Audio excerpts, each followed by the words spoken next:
Hai, selamat datang di kanal YouTube Resensi Institut. Kali ini saya akan meresensi sebuah buku bunga yang tersenyum Siti Aminah. Di kota Mekah, Siti Aminah memiliki kedudukan yang tinggi di atas perempuan-perempuan yang lain. Banyak sekali ditemukan orang yang menyembah berhala, kayu-kayuan, batu-batuan, atau benda-benda lainnya. Wahab berasal dari Zuhra. Ia termasuk salah satu contoh tokoh Quraisy.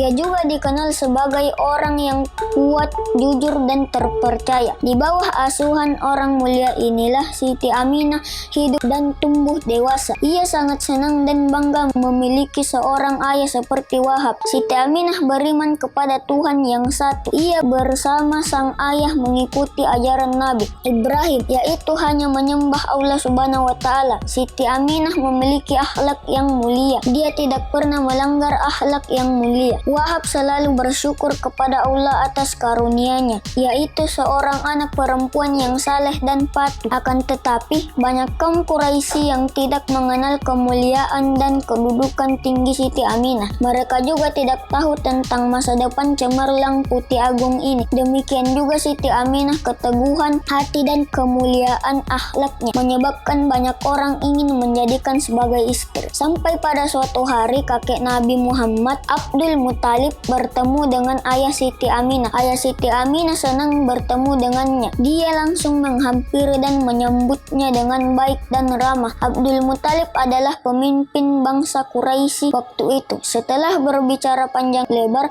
Abdul Muthalib berkata, Hai Wahab, jika engkau mengizinkan, aku akan meminang anakmu, Aminah, untuk anakku Abdullah. Wahab bahagia sekali mendengar lamaran dari Abdul Muthalib. Kebahagiaan dan harapannya tampak dari raut wajahnya. Lalu ia berkata, baiklah, mohon Anda tunggu sebentar. Aku akan menyampaikan langsung pinangan ini kepada anakku Aminah untuk meminta persetujuannya. Adapun Abdullah adalah seorang yang berbudi pekerti yang luhur. Ayah Siti Aminah memberitahukan bahwa Abdullah melamarnya. Abdullah ingin menjadikannya sebagai istri. Siti Aminah malu untuk menjawabnya. Hal itu terlihat dari raut wajahnya. Akhirnya, ia pun menerima lamaran Abdullah atas izin Allah Subhanahu wa Ta'ala. Abdullah dan Siti Aminah melangsungkan pernikahan. Namun, Abdullah meninggal sebelum anaknya lahir. Siti Aminah sedih sekali karena ditinggal suami yang tercintanya. Hatinya pilu,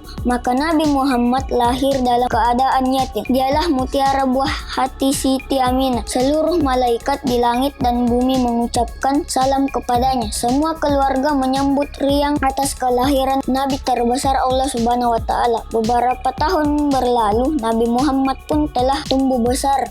Ketika menginjak usia 6 tahun, sang ibu membawa beliau pergi ke kota Yatsrib, atau tepatnya di Madinah. Di tengah perjalanan pulang dari kota Yatsrib, ibunda Aminah jatuh sakit. Ia tidak pernah mau berpisah dengan anak tercinta di akhir hidupnya, anak kesayangan yang bernama Nabi Muhammad SAW. Sebelum meninggal, Siti Aminah sempat mengucapkan beberapa kalimat kepada anaknya. Jika yang aku lihat dalam mimpiku itu benar, engkaulah anak orang yang dipilih oleh Allah Subhanahu wa Ta'ala menjadi nabi dan utusannya. Ada pertanyaan?